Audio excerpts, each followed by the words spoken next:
Good morning, Bear Nation. Welcome, everybody. We also have a chicken here. To the Republic of Bearistan, where we also have a chicken. We have many. She been messing on a keyboard. There are many like this, but this one is mine. And she's been flapping her wings on Daddy. Good morning, Tactical Toddler. Come here, Aspen. Come on. Welcome, everybody. Come on. We're at 104.8 thousand subs, so let's try and get to 105. If you're there looking in the shadows, go ahead and like this video, subscribe, and Also, share. the chicken been messing on Daddy. Are you knife handing the chicken? Yes. You're knife.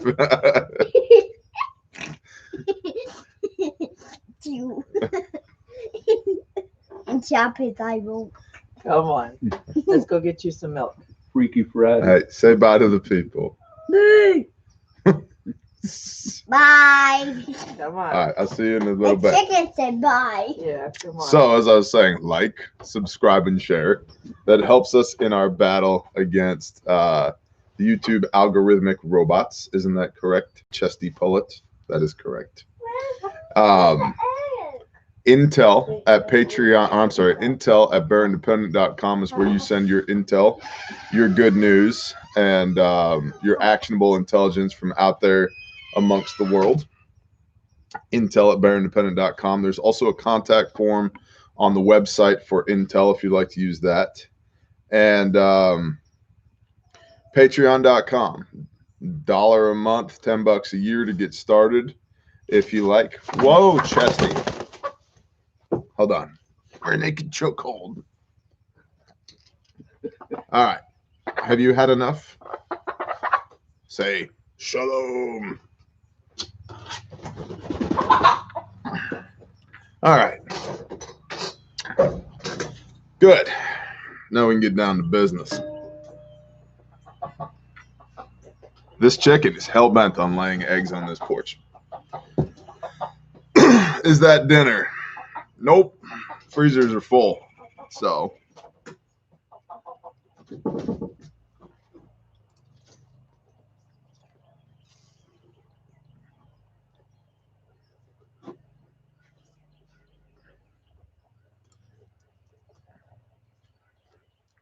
Shall we?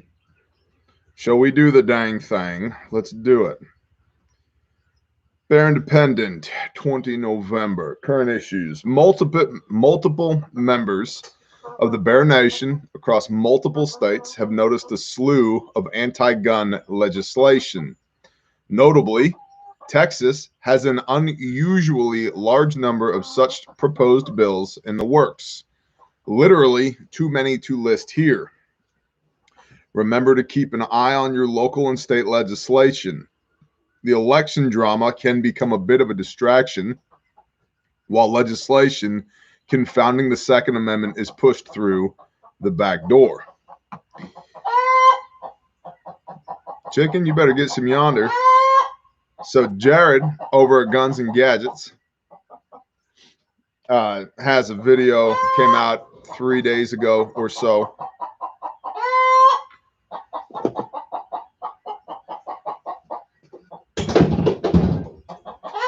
Scared the cat.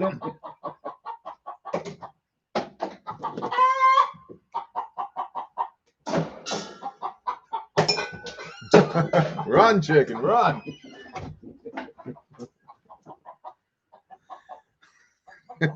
Jeez. Bear News Network. Jared over at Guns and Gadgets has a video came out about 3 days ago on the Texas assault weapons ban and everything else. And I'm going to paraphrase a bit of what he covered, and it's a lot. So, my dearest Texans, please, your damn state almost went purple this past election. Now, is that due to voter fraud? Maybe. We'll get into that here in a little bit. But I'm telling you, as somebody who spent his last 9 years in Texas and who's had family in Texas for 200 years, you need to make sure that you stay on top of things. Texas is not as Texas thinks it is. 27 anti-gun bills filed in Texas. HB 52 and HB 254 would ban the sale of guns at gun shows. Why do you have gun shows? Not to just show them off, to sell them. HB 118 would ban person-to-person sales of firearms. HB 107 would ban anything other than a handgun for carry.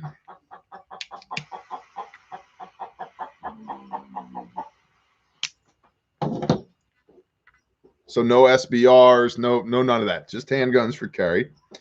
HB 164 and HB 395 are red flag laws in the state of Texas.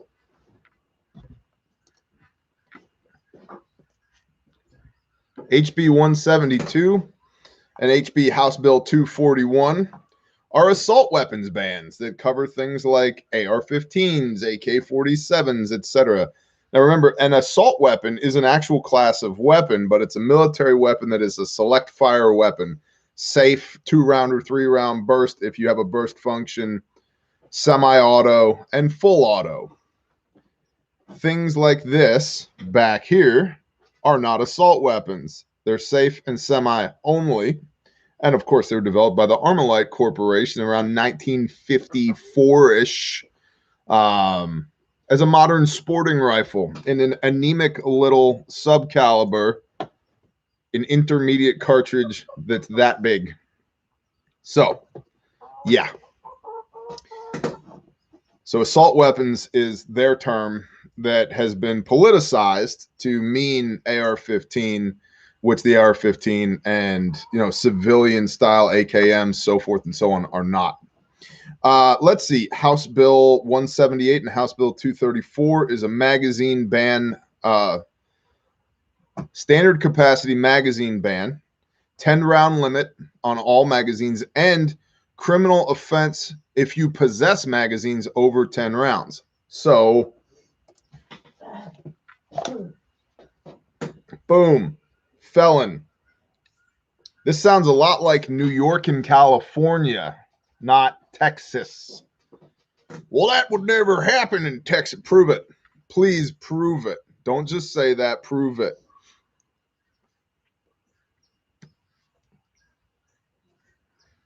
See, what else do we have here? House Bill 185, mandatory storage laws, essentially locks and safes mandated for your firearms.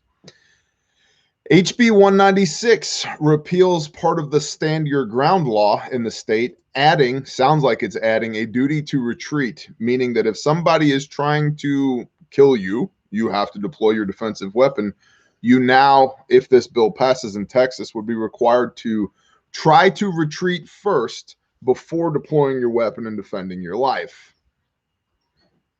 That's a mess. HB 201 repeals the ability of people to carry on school campuses and colleges, which is a Texas law that was passed, not that long ago, 4 or 5 years ago. House Bill 208, which is their ghost gun bill, would ban the manufacturing of firearms without a federal firearms license, which essentially means if you had a lower that you assembled into a firearm, you are now manufacturing firearms. That would make you a felon. Can't do that anymore. House Bill 210 would, upon a domestic violence conviction or restraining order, require you to surrender all of your firearms. And House Bill 213 limits the places you can carry a firearm, essentially doing away with the 30.06 signs, creating even more gun-free zones. And that's just a small sampling, just a light smattering of all of the Bloomberg-esque gun control that's being proposed in the state of Texas. The state of Texas. So, Texas. I still have family in Texas. I've had family in Texas for 200 years. We got a damn county named after us. What is going on in Texas? It will never pass. Well, you know what? Y'all almost elected Beto O'Rourke. Y'all almost elected Joseph Robinette Biden Jr. I wouldn't be so sure. Brad Spriggs, Texas better get its poop in a group. Agreed. I wouldn't be so sure, is my point. Just like there were a lot of people that were just absolutely positive that President Trump was going to win in a landslide. And here we are. Did he? Well, that's a whole nother subject for another time, which we will get up. We'll get into that in a moment here in the brief.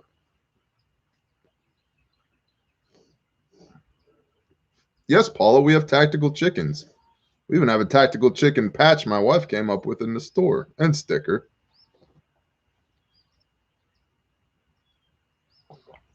Life on our micro farm. Texas is becoming a disappointment. Yeah. That's why I'm looking for acreage up here. I got a Texan sitting on my porch right now on the other side of this camera who just said under his breath, that's why I'm looking for acreage up here. Not one county went blue in the 2020 election, the 2016 election, the 2012 election, the 2008 election, the 2004 election, or the 2000 election. Not one county, not one has gone blue. The whole state has been red forever. There's like 4 laws in Oklahoma, like this many. Like one's like, don't be stealing cattle. The other one's like, if you got to shoot people, make sure they got it coming. The other one's like, try and pay your property taxes on time if you can. And the last one's like, if you're going to be going mudding, make sure you're bringing girls in bikinis and Keystone. Those are like the 4 laws in Oklahoma. That's it. Everything else is good to go. Rydia from Texas. We got to fix our state. Yeah. Oh, Riyadh. I can read. Sorry. Yes, we got to fix our state. Here's the thing, though. Yes, you do. You absolutely do. And if something like this was proposed in Oklahoma, which occasionally they do, the big they try to sneak something like that in here, you better bet that my congressmen and my senators know the sound of my voice. Oh man, it's this guy again. I've talked to him on the phone. I'm not going to say regularly. We don't hang out. We don't do coffee on the back porch, although that would be cool. That would actually, let's set that up. Bring that up at the staff meeting today, babe. But That's your boss job. well, just make sure that I remember because but my point here is occasionally when something that violates the 4 existing laws in Oklahoma is proposed, my representatives know the sound of my voice and they know where I stand on these things. So moving right along. Shabba dabba doo. Oh, now, guys, I'm sorry. Right now, I'm supposed to tell you about the Bearfax Ashley Storms Assistant Space Gunner. Good morning to all the mods. Good morning to the entirety of the Bear Nation. I need to get my demo duffel back over here because I've had the same multicam bare minimum on this table. I want the samples. I want the sample bag. I want it. Right now, Andrew Barnes, I want it. Don't mess with the mudding law. Amen. Amen, brother. Amen. All right. Handmade, made in America, guaranteed forever, made by real Americans. Look at the stitching, y'all. Look at it. Look at it. Look at it. Guaranteed forever, made in America. This is the bare minimum. Yeah, I have multi-cam bare minimums in stock now. And we have multicam bare minimums in stock. Well done, baby. You pull this tab, pop the top open. You got your combat gauze right up here. You do need to add that as an additional at checkout with this kit, but I've got it up here for demonstrative purposes. There we go. And that is actual combat gauze, quick clot combat gauze, the real stuff. ladies and germs, the real stuff. But see, you could put an additional tourniquet up here. You can put a SWAT tee or another cat tourniquet. Lots of people run a second cat tourniquet up here. You could put compressed gauze. You could put rolled gauze, whatever you prefer. Oh no, I'm hit. Boom. The inner pops right out of the outer. This stays attached to your war belt, your chest rig, your plate carrier, your headrest, your four-wheeler, the molly panel in the back of your Jeep, your helicopter, your submarine bulkhead, the side of your face, whatever, okay? Then this pops out.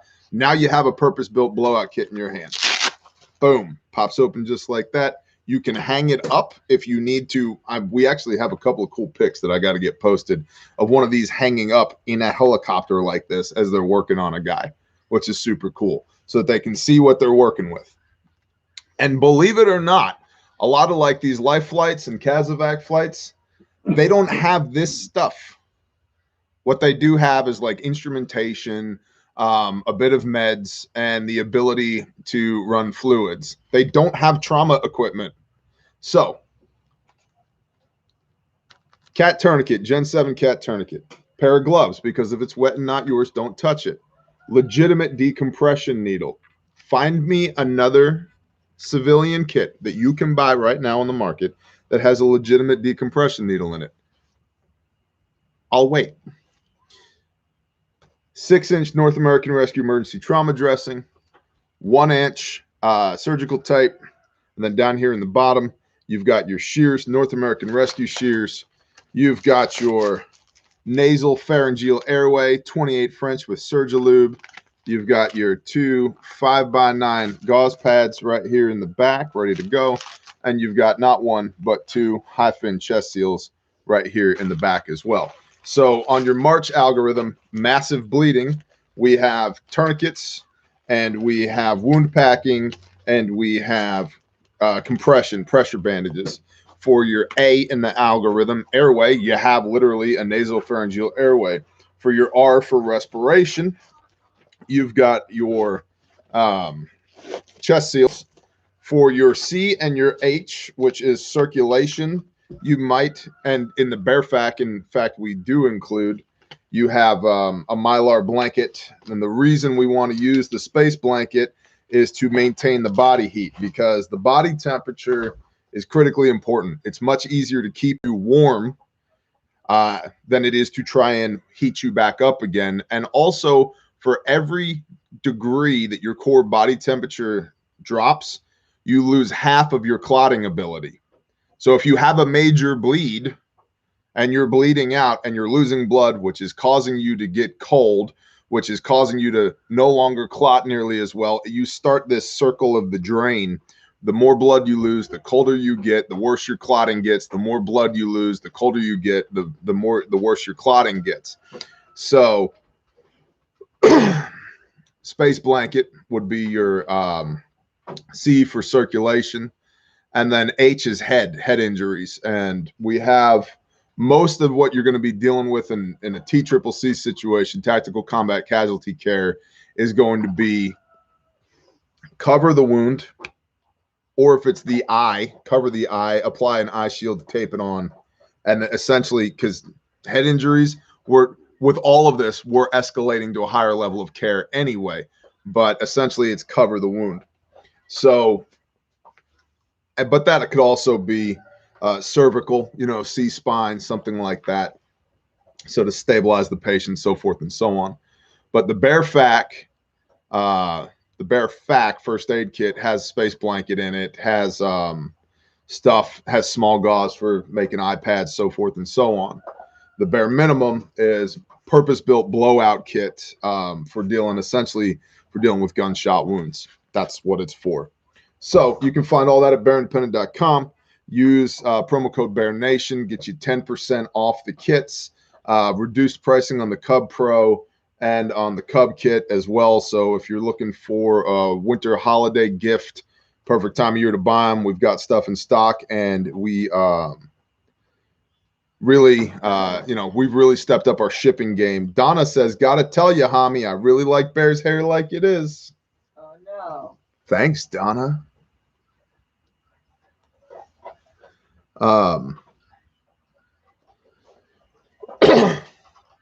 So, and then HSA and FSA eligible. And don't forget to check out the training. Even just go read the description of the training for the TCCC class in Jenks, Oklahoma on the 6th of December. Okay, let's get back to the report. Hold on, is there anything else I need to tell them store related? No. Boss lady says no. Awesome. We're shipping out multicams. You've been waiting on multicams. Shipping out multicams. If you've been waiting on multicams, they're shipping out today. Praise the Father. Dad, did you let go of the chicken? I did let go of that chicken. She ran away. She needed to go lay her cackleberry. You need to pick a different shirt. That one's too big. That's a secret shirt.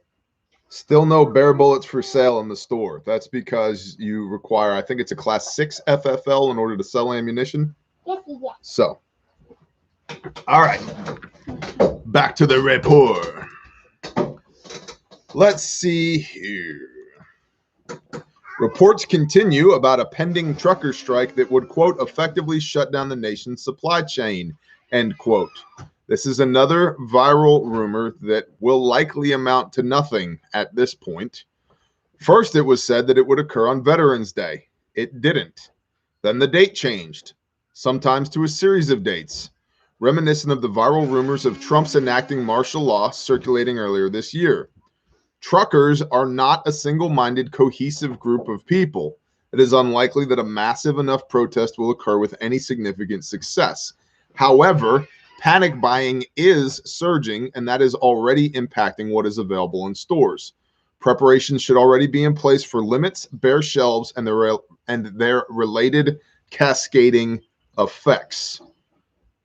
Meaning that, oh no, the trucks aren't running. Now, I realize that we have many new people coming to us every day, and not everybody, some people are further down the path of preparedness than others are, but we should all have enough to weather a trucker strike. Let's say a 3-day trucker strike results in a 14-day unavailability of consumables.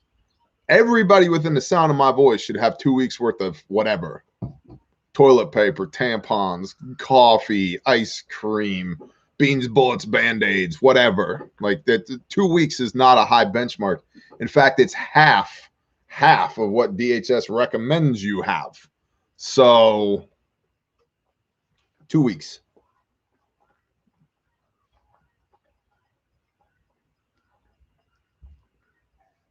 Oh, I've got 2 weeks worth of cigars.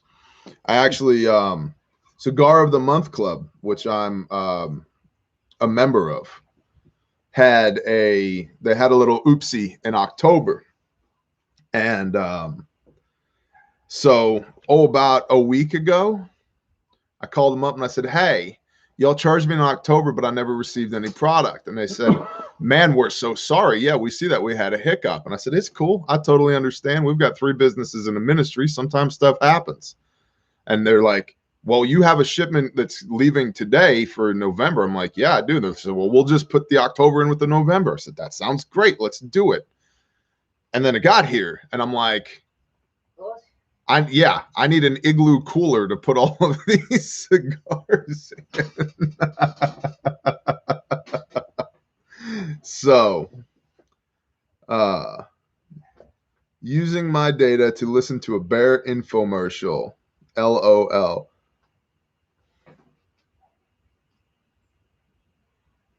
Mr. Decline Me. I decline your comments, sir or madam. So yeah, but as far as the impact of this trucker strike, here's an article posted yesterday at counton2.com, which is a local news station out of Myrtle Beach, South Carolina. And the article says, a group of truckers were attempting to plan a strike for the end of November, but that movement has been placed on hold. Since its creation earlier this month, some 75,000 people who say they are truckers have joined a Facebook group called Stop the Tires 2020. The group also was attempting to strike around Veterans Day, which did not happen. But Stop the Tires 2020 creator Jeremy Rewalt has backed away from calls for a work stoppage, saying, quote, Now is not the time. Rewald, we'll go with Rewald, discusses in a vlog, which is like a video blog or a video log even, how the overwhelming growth of the Facebook group took him by surprise and thrust him into a position of leadership he had not anticipated. Another group called Trucker Strike 2020 says it was created long before COVID-19 and the election, and that it is a nonpartisan group. Its sole purpose is to help create changes made within the industry to benefit drivers. Quote, please bear in mind that this page is nonpartisan and does not support any political party, the creator of the group wrote. I would like to stress that this page is non-political. The trucker group says drivers are overregulated, underpaid, and that there are issues as well, such as parking, e-logs, and detention. Trucker strikes are difficult to organize, and past attempts have had minimal impact. The effects of the latest efforts remain to be seen. Some social media posts say a strike would create a backup on the roads and possibly delay shipments to stores, warning people to stock up on supplies. But a strike does not seem to be happening since the movement leaders have called it off. The group's profile photo was changed to now include the words canceled, stand down, do not stop, now is not the time. Quote, the reason why we are making an impact is one, we are self-reliant. We don't want to move back to cross-seas ships in our oil or have to be dependent on other countries. We want to be dependent on ourselves when we have more than enough here, says Brian Henson, a Stop the Tires 2020 member. Henson, who is a former trucker, says the movement does not stop the shipment of medical or emergency supplies. It also, Mr. Henson, regardless of your comment, does not seem to be happening, considering, again, the group's profile photo was changed to now include the words canceled, stand down, do not stop, now is not the time. So, is it possible that the trucker strike happens? Yes. Is it probable at this point? No, not at this point. Not probable. However, let's use this as a nice little training exercise. If there's anybody within the sound of my voice that is not ready for 2 weeks of not going to the grocery store or 2 weeks without going to the gas station, you're doing it wrong. You're doing it wrong. You're doing it wrong. Stock up.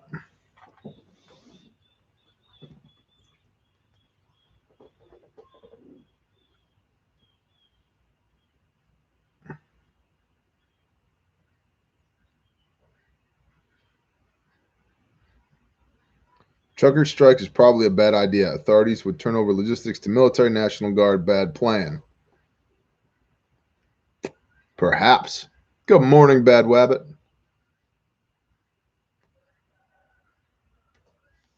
Everyone is well, Jerome. Everyone is well. Let's see here. What else we got? Who is? Keith Kronk is on here this morning? Yeah. Keith Kronk. So the other thing to understand here, logistically, would a long-term trucker strike, would the government step in? Of course they'd step in. Why? Because logistics win wars, right? Pastor Joe Fox, Viking Preparedness, on his Patreon page, did a couple of very good posts yesterday about logistics. I would recommend, if you have a spare $1 per month or $10 per year lying around, to go check those out. He did a very good write-up for the $10 and up patrons, of which I am one. And then he did a video discussing logistics. And if you can't lay your hands on it in 15 minutes, you don't own it. And I would concur with that. Used the stomp bag the other day. Thank you. Thank you, Keith. Hey, Keith, shoot us an email and let us know what was going on. What did you do with it? Please and thank you. Hami, can you throw the email address in there for Keith? Bad Wabbit, good morning. Good morning. So,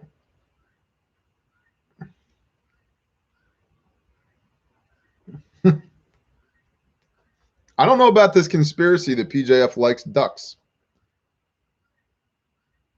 Paul Taylor, I appreciate the all caps. Likely so I would see the comment. The question was, when am I going to take up Angry Prepper's offer for an interview? I've answered this before, but you probably haven't heard the answer, so I will reply again here. He and I are on good terms. We've stayed in communication. What I told him was, at the time that the offer was originally extended, I was overwhelmed and I would not make a good guest on his show. And so I am taking some time, have been taking some time for myself to essentially get my head in the right place. And once it's in the right place where I'm ready to perhaps enjoy things like that again, we're going to do that. So there's no timeline on it. He and I are in touch. We'll just say, I won't put words into his mouth, but there's a bit of overwhelm right now because there's more and more and more people are coming to preparedness. We've seen a lot of growth at my channel and many others because more and more people are starting to realize, hey, maybe this isn't so crazy. It's not so crazy to stockpile food when you can't buy any of it at the store. Who'd have thought, right? But it creates an expectation and a pressure on our end for no other reason than just to interface with all of y'all and produce the content at a rate that y'all can consume it. To say nothing of running our own lives. The reason we started preparing in the first place. So it's a bandwidth issue, coupled with an immense amount of stress that the entire world is feeling during 2020. And if I'm not in a good place, if I'm not good, how can I possibly bring something to you that's good? Right? This is positions of strength. If I'm not good, I can't help you be good. And so that's exactly how the conversation went with Angry Prepper. Hey, I'm not good right now. I need a moment to get me good so that I can help get other people good again. And so I want to press pause on your invitation until such a time as I'm good to come back and then be able to have these conversations with you. And so that's where we're at with it. There's no harm, no foul. When the timing is right, it will happen. So, you know, and I turn down 3 to 5 invitations a week right now from everybody from, you know, local news organizations to podcasts to other YouTube channels, to just because there's only so much time in the day. I've only got so much bandwidth, and I want to take care of the bare nation first when it comes to digital media before anything else. Are those opportunities good for me to expand what we do? Of course they're good for me. But you guys know, 4 quarters philosophy, man. I don't want a bunch of useless new subscribers. I want people who want to be here. And maybe I can find more people like that by, you know, engaging in these partnerships with other people. But my goal is not necessarily to just grow this thing because more numbers means more better. So here's where we are. Mrs. Sanders, bless you, ma'am.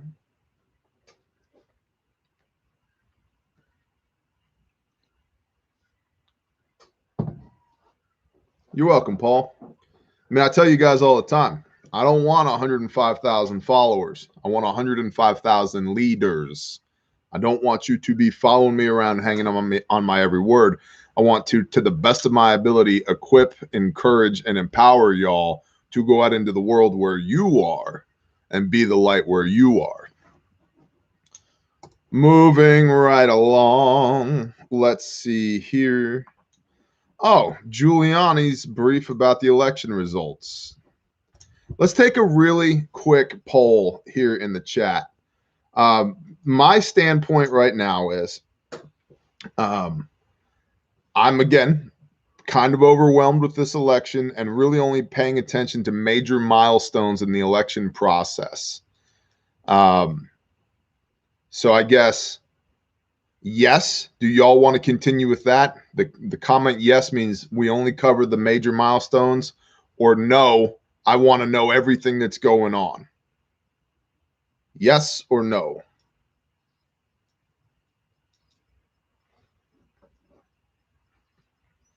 Gypsy Roots, amen. Yes, yes, yes. Guess what? Yes, yes, yes. They are guessing too. Literally the question I just asked them, honey. I wasn't listening to you. Well, there you go. Somebody said no. Lots of, well, not a lot, but most people are in the yes column, which is where I'm at. Okay. So then to that point, for those that need to be kept up on every minute detail of the election, there's other resources where you guys can do that, but we are going to cover the high points only here, the things that seem like they will have some actual impact in this election process, rather than, you know, Kayleigh McEnany farted on camera and that might swing votes in Eastern Overshoe, Indiana towards Trump or whatever. So, well, Tony Pope said, I would rather talk about survival and preparedness. And I agree, but we have to acknowledge that a major part of survival and preparedness is the area in which we are operating and the environment in which we are operating. And a very large part of that is driven by the political process, whether or not we want to be involved in it. I'll be the first one to tell you, I hate politics. I literally have a video here called Why I Hate Politics. You should look that up sometime. But it greatly affects our condition of life and conditions of living. So we have to be aware of it so that we can prepare and engage in survival and preparedness in context. If you're, let's just say your primary threat was, I'll put it this way. If you build a fence that'll keep cows in because you're preparing for cows, but you actually are dealing with chickens, that fence don't matter. Doesn't matter how well you build a fence that'll keep cows in if what you're actually dealing with is chickens. So knowing what you're dealing with matters. And if you make a cute little chicken wire fence to keep your chickens in and put a cow inside of it, that cow's just going to tear that shit up anyway. So you got to know what you're dealing with. Okay. Dispatching my first turkey Sunday for Thanksgiving. Use a 20 gauge number 7 shot, stand about 10 yards away, shoot it in the head. Yes, you should be appalled when it flaps around on the ground for a little while. Once it stops moving, or you can get your hands on it, drag it over to a stump, take a hatchet, lop its head off, and then watch my video here called My Wife Butchers Her First Turkey. Walk you right through the process.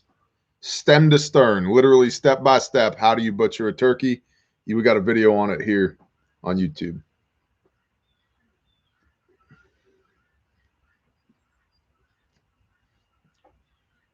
Nancy Tappendorf, we've covered the utilization of grains a bit on Patreon. That's something we are going to go a bit more into. I'll tell you this, it's labor intensive. And when you film something, it takes 2 to 3 times as long to do it than if you just did it. Insurgent, counterinsurgent, please. Yes, we are getting there. We've still got a little bit of time. So we'll briefly cover Giuliani. Briefly. Ha, ha, ha, ha, ha. See what I did there? All right. Briefly cover Giuliani. From the Blaze, Trump legal team claims national conspiracy of voter fraud will be proven in court. Quote, this has been a massive attack on the integrity of the voting system in the greatest democracy on earth. President Donald Trump's campaign legal team hosted a barn burner press conference Thursday, during which Trump's personal attorney, Rudy Giuliani, alleged that there is evidence of a centralized plan in a national conspiracy by Democrats to steal the 2020 presidential election. Giuliani did not show specific evidence of a conspiracy to commit widespread voter fraud, instead stating that this is the logical conclusion he reached by studying several allegations of voting irregularities in various contested battleground states. Quote, what I'm describing to you is massive fraud, end quote, said Giuliani. He was joined by attorney Sidney Powell and Trump campaign legal advisor Jenna Ellis. Sidney Powell, who has said recently on live news that the same systems, Dominion systems that were used in this election are the same systems that have been used in elections all across the world, namely put in place by the Central Intelligence Agency to create regime change around the world. That's a hell of a statement from a Trump attorney. That's a hell of a statement from a Trump attorney. And then what's that other dude's name?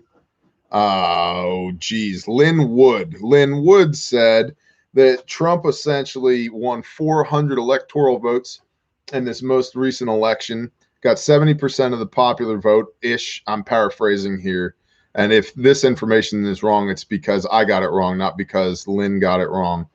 And that the impact of this investigation into election fraud will have worldwide ramifications and call into question previous elections around the world.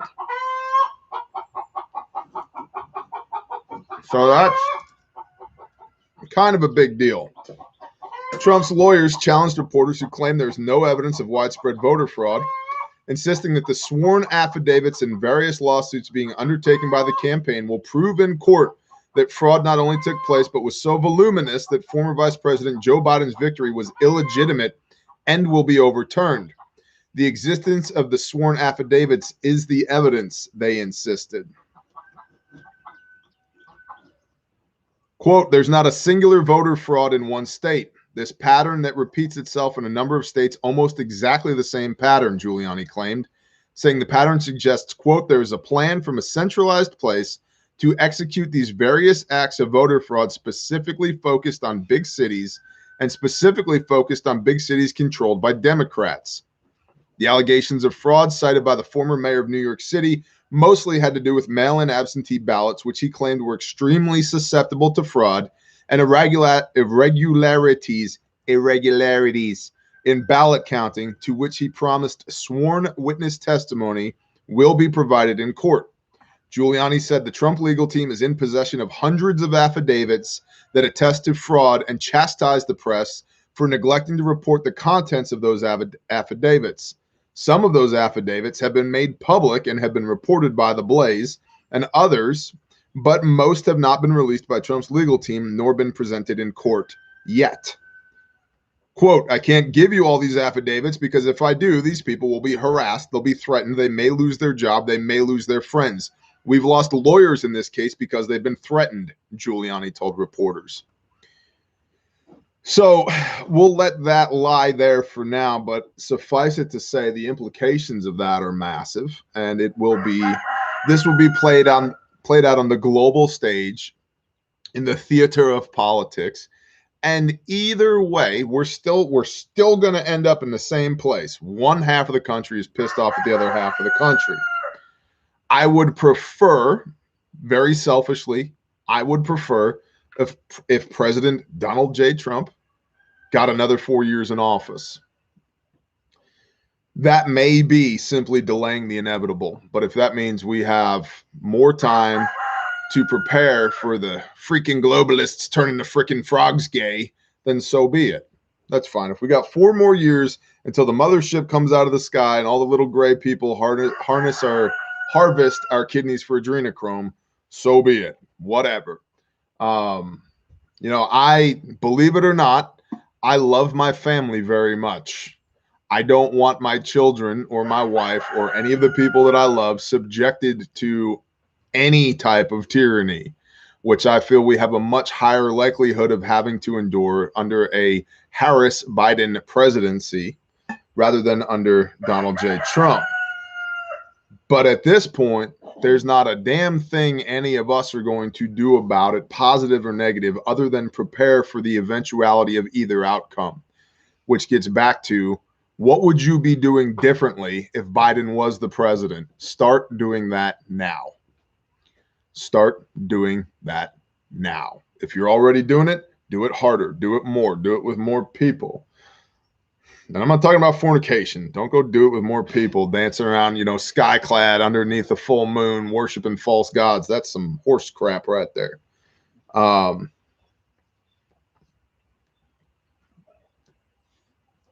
Stack it to the rafters. If it's already to the rafters, get new rafters, get more rafters, get rafters in diverse places. Think about that. Don't have all your eggs in one basket. What about capabilities kits? I know so many preppers that have 14 guns and there's 3 days worth of food in their pantry, maybe. Start putting together capabilities kits. Get you a big tote, fill it with a set of line gear and, you know, perhaps a carbine and some magazines and a little bit of sustenance, and position it somewhere else than right here. Think about that. Pre-positioned caches. We talk about all this stuff in the Prepper Classroom, by the way. That's a free playlist right here on YouTube. So if you're new here, go check that out. Prepper Days, what's up? And Kylie Weed is here.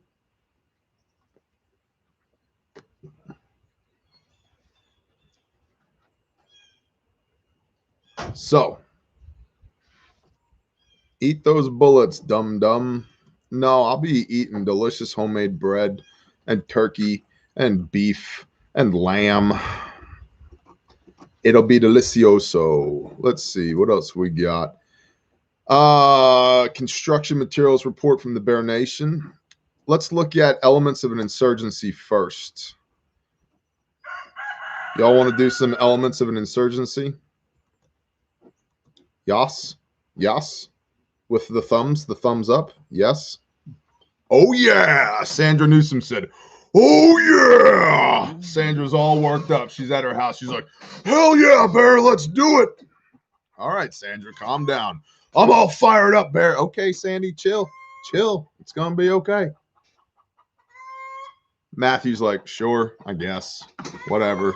Sounds good. Whatever you say, Bear. Elements of an insurgency. Insurgent organizations are often composed of different elements that perform complementary but distinct roles. Some elements openly challenge the government through public actions, guerrilla activities, and terrorist attacks. Other elements operate through covert or clandestine methods, subverting existing political and civil institutions. You're being a real shithead today, chicken. Civil institutions to support the insurgency or damage the legitimacy of the host nation government. The proportion or presence of each element relative to the larger organization depends on the strategic approach of the insurgency and the opportunity, motive, and means factors. In many cases, these categories overlap, and individuals may shift between them as the conflict and the insurgency evolve. This is especially true where insurgencies are based on existing social networks such as tribes and clans. The following categories should be regarded as illustrative. Each insurgency should be carefully analyzed to identify the overt and covert elements within its organizational structure. So key thing to understand here is that there are overt and covert portions of each insurgency. The parts you can see, the parts that you can't see, and people can and do shift back and forth between those categories.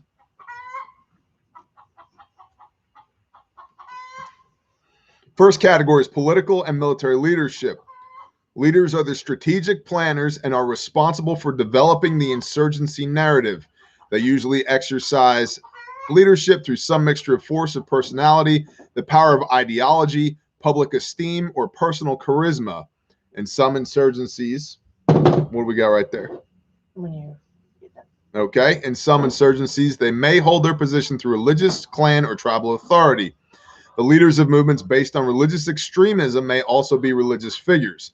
In loosely organized insurgencies, authority may be distributed across the leaders of multiple smaller groups that share similar or overlapping goals, such as expelling an occupier.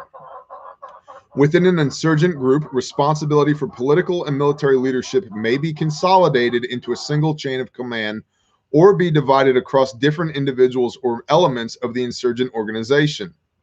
Political leaders, historically referred to as the cadre, develop, spread, and enforce insurgent ideology, or the squad. Develop, spread, and enforce insurgent ideology. They seek to widen support domestically Get off of my head, fly. And then internationally through information-related activities and propaganda, and may function as a shadow government or government in exile. And may function as a shadow government or a government in exile. Political leaders play a key role in coordinating guerrilla operations with other subversive or violent activities to promote the insurgency narrative. Second category is the underground. The underground is the element of the insurgent organization that conducts operations in areas normally denied to the auxiliary and the guerrilla force. The underground is a cellular organization within the insurgency that conducts covert or clandestine activities that are compartmentalized, meaning they don't, when you have different compartments, different cells, one cell cannot betray another cell because they don't know about the other cells. They're not involved with the other cells. This secrecy may be by necessity, by design, or both, depending on the situation. Most underground operations are required to take place in and around population centers that are held by counterinsurgent forces. Underground members often fill leadership positions, overseeing specific functions that are carried out by the auxiliary. Again, meaning that the overt public leadership portion of the insurgency often at times will be directly involved with the covert, non-public, underground guerrilla auxiliary portion of the insurgency as well. So just because someone is publicly stating their support for something doesn't mean that that support ends in the public realm. It oftentimes goes much deeper than that. And so while they're supporting with their mouth openly, they're supporting with their blood, sweat, tears, and treasure privately or covertly. The underground elements provide coordinated capabilities for the insurgent movement. The key distinction between them is the underground. The key distinction between them is the underground is the element of the insurgent organization that operates in areas denied to the guerrilla force. Members of the underground often control cells used to neutralize informants and collaborators from within the insurgency and the population. Members of the underground often control cells used to neutralize informants and collaborators from within the insurgency and the population. Comply, or your kids are going to have a bad day in their third grade science class today. That stuff's real. It's incredibly real. Why did Ross Perot drop out? Remember that? Why did Ross Perot drop out? Because he was being threatened incessantly by the Republican Party. But I digress. And that was something that we found out about. There's lots of things that happen that we don't find out about. Guerrillas. Guerrillas are one element of the insurgent military wing. They are paramilitary forces who conduct limited attacks, raids, and ambushes. Under favorable conditions, guerrillas can mass and attack host nation security forces who are isolated, small in composition, or exploit other situations that give the guerrilla force a decided advantage. Guerrillas can also support the insurgency's conventional forces in offensive operations, as well as providing defense for insurgent bases, communities, and lines of communication. They also protect training camps and networks that facilitate the flow of money, instructions, and foreign and local fighters. Guerrillas include any individual member of the insurgency who commits or attempts an act of overt violence or terrorism in support of insurgent goals. That contributes to perhaps a ROE, a rule of engagement. Who's a guerrilla? Guerrillas include any individual member of the insurgency who commits or attempts an act of overt violence or terrorism in support of insurgent goals. Guerrilla leaders are considered part of the combatant element for analyzing insurgency support element. The auxiliary includes cells and external elements. Cells may include, but are not limited to, logistics.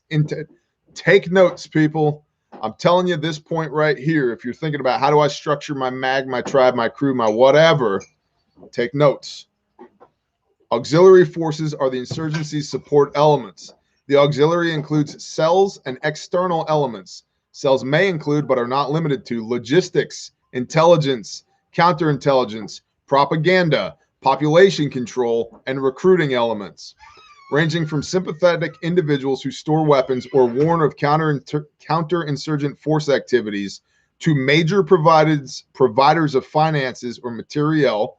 These supporters are critical to the insurgency, and when solely providing support, are not participating in hostilities. It's also important to understand here, very, very, very many people think that the crux of the issue here is men with rifles and plate carriers. While that's absolutely a part of the issue, regardless of which side of the spectrum you're on, the pointy end of the spear, always one for every one pair of boots on the pointy end of the spear, there's 10 to 12 pairs of boots holding the handle. You got to remember that. And so if you're only preparing, if you're only stopgap measure in between you and potential chaoses, I've got a carbine and a plate carrier. That's good. You should have those things. But what about everything else? Because it's the everything else that makes the carbine and the plate carrier effective in the first place. It should be noted that members of the insurgency perform multiple roles throughout the course of a conflict. Those providing auxiliary support on some occasions may also participate in combat operations on other occasions. Typical activities include running safe houses, storing weapons and supplies, acting as couriers, providing intelligence collection, giving early warning of counterinsurgent movements, providing funding from lawful and unlawful sources, and providing forged or stolen documents and access to introductions of potential supporters. Counterinsurgent forces face key challenges in distinguishing between voluntary supporters and those who have been coerced into cooperating with the insurgency. Understanding the complex motives of supporters and neutralizing or co-opting them without appearing oppressive to the broader population that is unaware of their activities.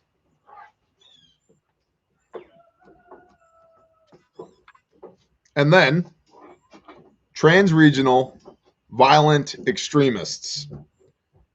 Can you say Antifa? The influence of transnational and transregional violence extremist organizations, VEOs, such as ISIS or whoever, or Al-Qaeda and their associates or certain insurgencies has added to the complexity of conducting counterinsurgent operations.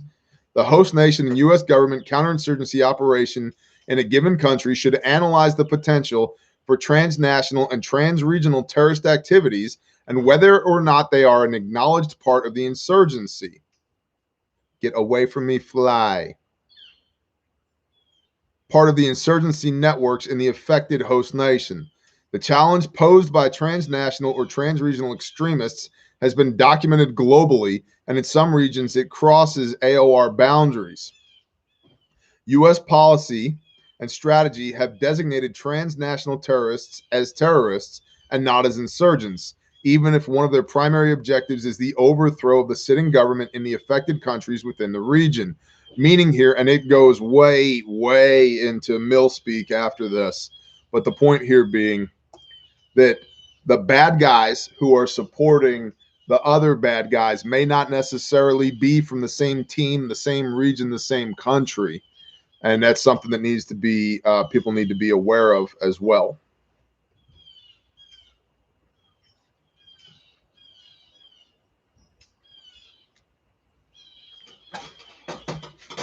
Man, Dudley's in the chat? So cool. Oh, hey, Dudley's on the porch. Hey, Hey, shalom. so cool. Shalom, brother. Good morning. Go away, Mike Pence, fly. All right. Let's look at some brief reporting from the Bear Nation here regarding construction materials. Issues with the construction material supply chain continue. Emails from 2 members of the Bear Nation describe the situation. 1, here in southwestern Ohio, my company has seen a change in material use in a short period of time. Some products and brands are becoming scarce, and we have had to manage with difficult products for our job sites. Different products for our job sites.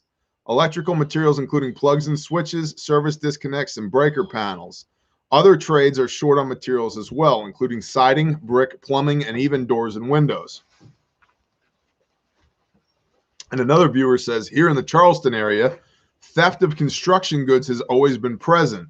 It was not unheard of for a handful of lumber or a washing machine to disappear from a construction site overnight.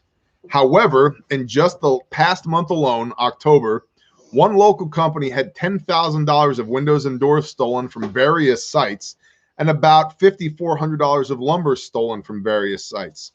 This, of course, comes during a time when lumber is so scarce, it took a friend of mine all summer to build a backyard deck because he could only find 1 or 2 boards per week available for purchase. Scarcity leads to high demand, and high demand leads to property crime. If any of your Bear Nationals out there run or manage a construction site, please take extra precautions to secure your materials. The best words, believe it. And I'm about to read this email. All right. My wife said read this email, so we're going to read this email. This is from, let's see, Christina. And Christina said, received my stomp bag and used it during a car accident where a young lady had an open tib fib that severed an artery. So my tourniquet and abdominal pads were used. Hospital and helicopter crew called my boss about the technique and products being outstanding quality.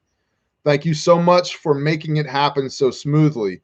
Equipment was easy to locate, easy to remove, but remained in place until needed. 13. All right, got to bring up the staff meeting today. We have to replace whatever it is that Christina used to save that life. An open tib fib that severed an artery. That's bad news, people. Used my tourniquet and abdominal pads. Hospital and helicopter crew called my boss about the technique and products being outstanding quality. Thank you for making it happen so smoothly. Equipment was easy to locate, easy to remove, but remained in place until needed. 13, baby. 13 lives saved. Praise the Father. Christina, you're a rock star. We will be in touch with you via email so that we can replace whatever it is that you used. And if your boss or the helicopter crew has any questions, we'll be happy to get with them as well. That is awesome. Gosh, I love stuff like that.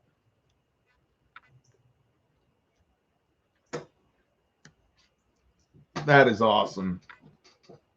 Let me see here, and I'm gonna scroll up so that you can't see her contact info. But you see, I'm not making that up. That is awesome. Received my Bear Facts and Cub Kits. Iron Man, shalom, brother. Absolutely awesome. And that was from a stomp bag. Stomp bag. I got one in the back of my truck. That is awesome. Had the same severe compound fracture from a severe car accident. Copy that. Wow. You sell stomp bags. I'm interested. Info, please. BearIndependent.com. Just go to BearIndependent.com and click the store tab. And you can use promo code BearNation for 10% off everything in the store. I would also, again,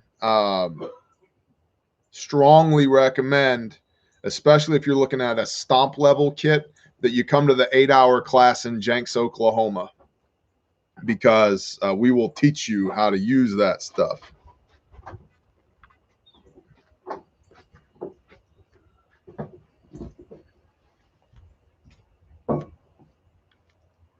You can also click those refuge medical links right there that Dudley's dropping.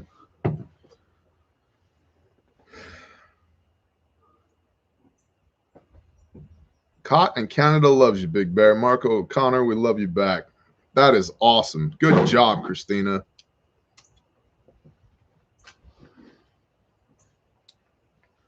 We're looking into getting the class 24-hour drive. I get it. We had people from New Hampshire at the North Texas class. I know it's a long drive, but I'm telling you, refuge training, the business model for refuge training is not to provide civilian classes. We work predominantly with military, law enforcement, EMS. And so when we can do a civilian training class, we will. And we're doing that. I don't make money on the civilian training classes. That's not how that works. We do the civilian training classes because I want y'all to know how to do this stuff. Civilian training is at best a break even for us, where refuge training, you know, wins its daily bread is training agencies, organizations, all of that. If you have an agency or an organization, if you're part of public safety, you can get with us and get on the 2021 grant schedule. We have a grant writer. We can find you grant money for both equipment and training. We can come see your department, outfit your people with equipment, train everybody up. The civilian side of things, again, like I said, we do that because I want y'all to know how to save lives, not because it makes me money, because it just frankly doesn't. At best, we break even, at best. So I would encourage y'all to check out in the store at bearindependent.com. You can find all the kits there. You can find the training in Jenks, Oklahoma there. Midwest class sometime. Is Jenks, Oklahoma not the Midwest, sir?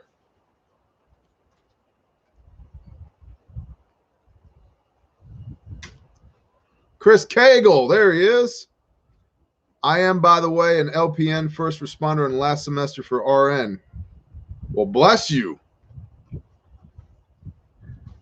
You rock. Was it you or your wife that did the work with the stomp bag, sir?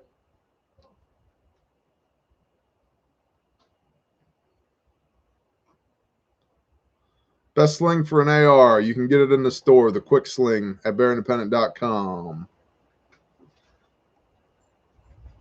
Daniel Streety, good morning, brother. Chris Cagle. I missed it. Was it you or your wife that used the kit? I am the wife. Husband is Billy. Copy that, Chris. Oh, Chris as in Christina. Sorry, brain fart. Bless you. You're awesome. You are awesome. Good job. Really good job. We will be in contact today to replace whatever equipment you used out of the stomp bag. You just tell us what it is that you need replaced. We'll get it sent out to you ASAP.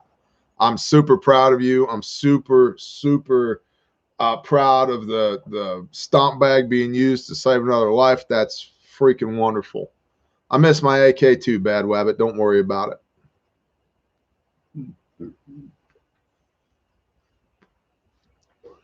Bag was ordered for Missouri militia and kept in my vehicle.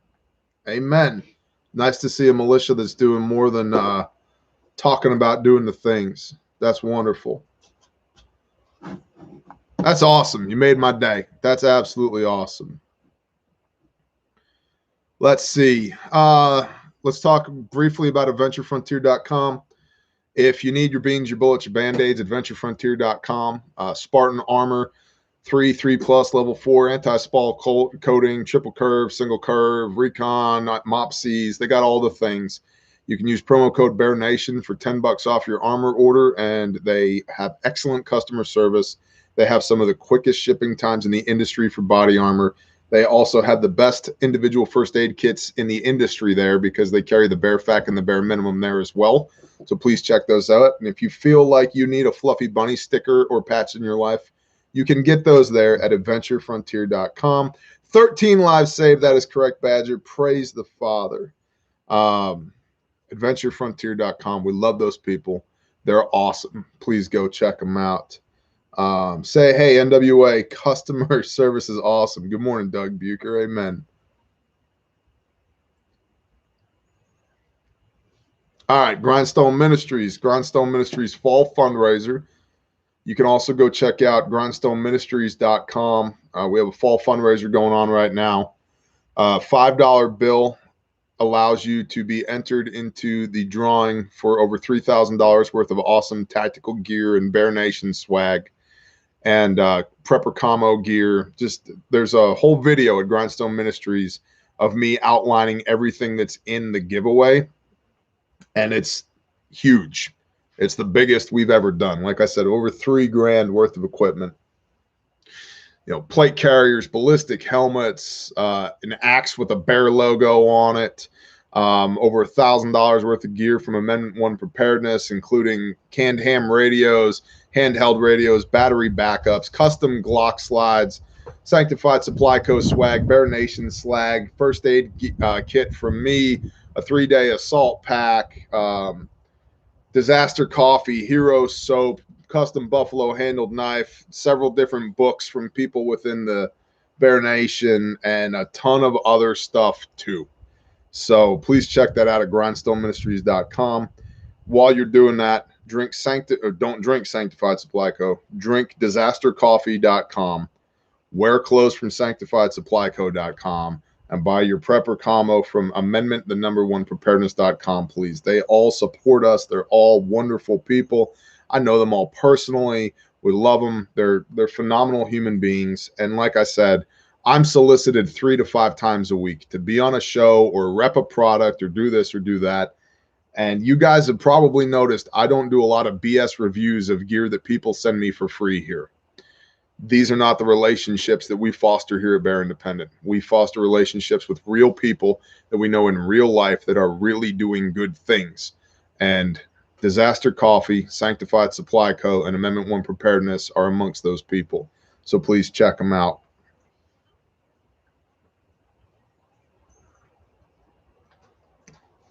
Let's read our silver linings. Quote, a few years ago, me and my brother worked a job that never got paid. Well, the case settled and the checks are finally getting cut. However, my brother took his only life a couple of years ago now. Ugh. I'm sorry to hear that. And for reasons, we decided to donate his share to Grindstone. I didn't even know that. I'm not looking for praise, but to simply say that even in the darkest circumstances, there's always a way to be a blessing to someone. May God bless each of y'all in times ahead. Give praise to the Most High. Damn. I'm sorry for your brother's loss. I'm really sorry for your brother's loss. And I give you my word that we will steward those funds and use them to bless the Father's people. Man.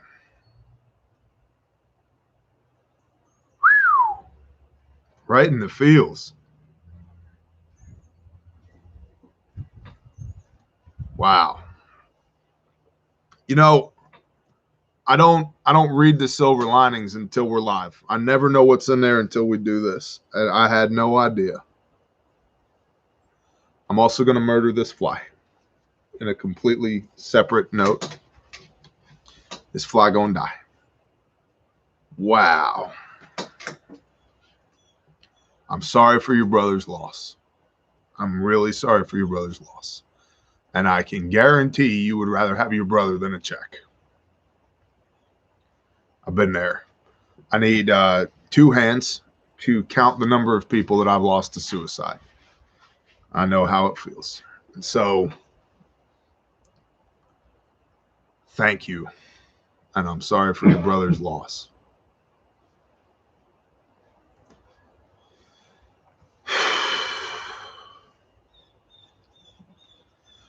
Another viewer says, first on scene to a motorcycle accident today. Grabbed my barefac, put on my gloves, and went to work. Praise Yah, just some serious road rash and a dislocated shoulder. Patched up his lacerations with the kit and had him ready for the ambulance. Praise the Father. Okay, you, whoever it is that submitted that, I also need you to email me so that we can replace the contents out of your kit that you used. Did you hear this one? No. I'll get with you in a minute. There's some incredible silver linings today. Awesome. And then another viewer said, first and foremost, I found my relationship with God again and thank him every day for all his tremendous blessings. And now my children and my wife have a relationship as well. We were able to start our very first garden and flourished. We were also able to build coops and now have 14 chickens and 2 ducks. I've been prepping for 5 years, and in February, my wife got on board as well, and we've been stacking food, water, and ammo to the rafters and have established a mag.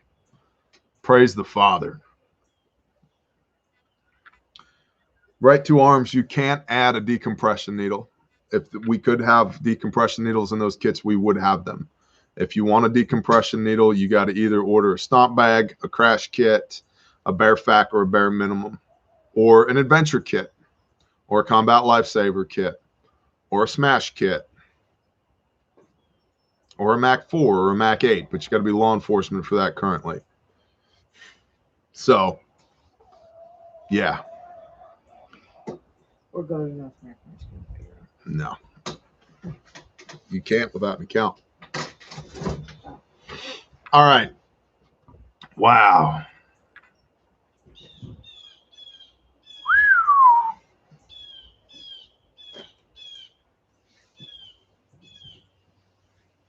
Let's talk to the Father.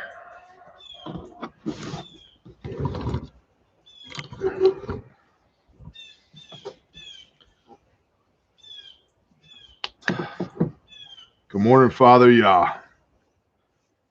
Father, thank you for bringing so many awesome people into my life.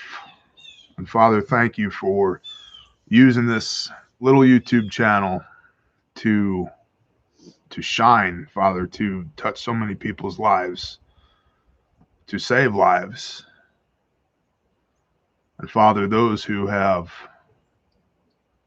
left this earth on their own terms too early, Father, we just commend them into your hands and ask you to forgive them and heal them even in the afterlife, Father. And I pray that you would minister to the pain and the hurt and the guilt of those that they've left behind, and that you would just bring comfort and peace. Father, thank you that even though this world is so screwed up that some people would opt out, that you are still sovereign over all things, that you still sit upon the throne. And thank you for striving with us and struggling with us, and for teaching us how to overcome and how to rule, Father. Thank you for stewarding your people and for giving us a life and teaching us how to live it. Father Yah, if there's anything within the sound of my voice that is not of you, I rebuke it in the name of Yeshua HaMashiach and command it to flee. I pray that you would fill us up with your Ruach HaKodesh, your Holy Spirit, for wisdom and discernment, for strength and power and authority, Father, in the face of adversity, for healing internally and externally, and for peace that surpasses all understanding. Father, I pray that you would continue to build testimony in us and through us, that you would be indwelt in us, and that you would walk with us today, that you would create opportunities for us to be your hands and your feet, to minister to people and to come to know you better. Thank you for making a way for broken people to come home to you again. I ask all these things in the mighty name of Yeshua HaMashiach. Amen.